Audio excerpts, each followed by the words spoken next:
There are seemingly countless ways to play video games. Dedicated gaming machines, personal computers, your smartphone. These are all types of video game platforms, and they define how we play. What's the difference between these systems, and which one is right for you? That's what we'll be exploring in today's episode of Gaming is for Everyone.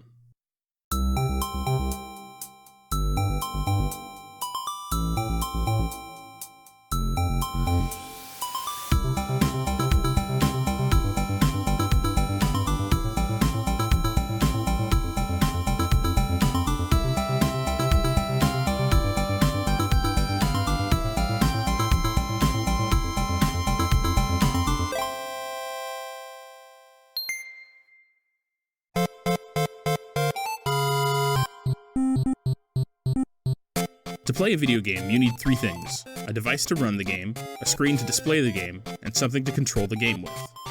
The specific kind of device that runs a game is called a platform.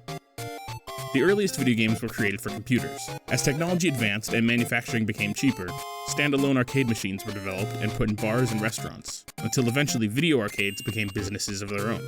By the late 1970s, game companies like Atari and Intellivision had started developing dedicated gaming computers for the home called consoles, or game systems, which unlike arcade machines, could play multiple games purchased separately, and included controllers designed to be used with many different types of games.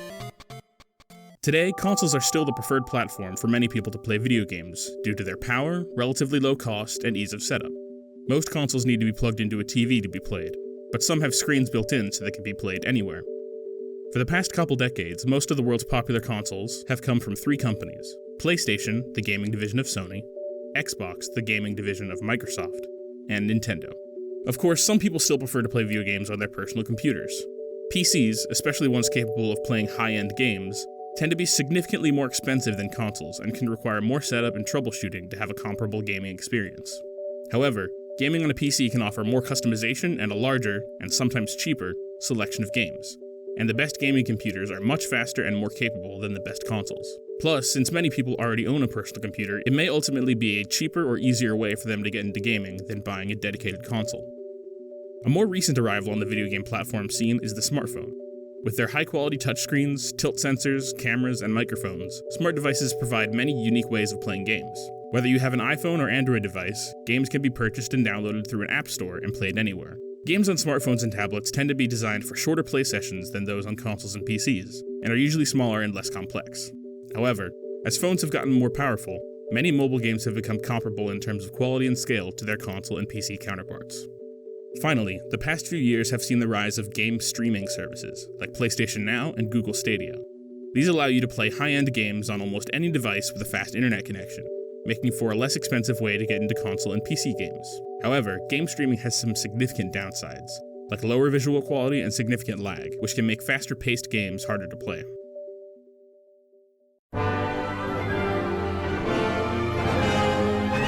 But how do you know which game platform is right for you? Ultimately, it comes down to a few factors: what you already have, how much you're willing to spend, and most importantly, what games you want to play. If you already own a smartphone or tablet, there are plenty of great free or cheap games available to you, and as such, it's probably the easiest and cheapest way to get into gaming. If you own a personal laptop or desktop computer, you've got quite a few options as well, although what games you can actually play depends heavily on how powerful your device is. If you don't have a great computer and want to play the biggest, most popular games, getting a console is your best bet. Of course, none of this matters if your platform of choice doesn't play the games you want. While many games are available on practically every platform you can think of, Minecraft, Fortnite, and Angry Birds, to name a few, others are exclusive to specific platforms or types of platforms. For example, if a particular game is designed to be played with a mouse and keyboard, it may not be available to play on smartphones or consoles. Additionally, Nintendo, PlayStation, and Xbox each have exclusive rights to specific games, franchises, and characters. If you want to play a game from the Legend of Zelda series, you need a Nintendo console.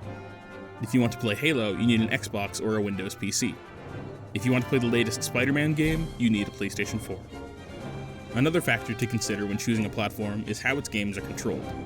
Games on smartphones and tablets are usually easy for beginners to play, because they involve natural, intuitive interactions like tapping, swiping, and tilting. Games on PC may be easy for you to learn if you already use a keyboard and mouse every day, but the number of buttons involved can be overwhelming. Consoles usually have dedicated controllers designed specifically for playing games and feeling comfortable in the hand for long periods of time. but there's often a big learning curve if you've never used one before, especially considering the sheer variety of inputs on a single modern controller. A future video on this channel will cover the basics of using game controllers. Hopefully now you have a better idea of the advantages and disadvantages of different platforms, and where you might want to start your gaming journey.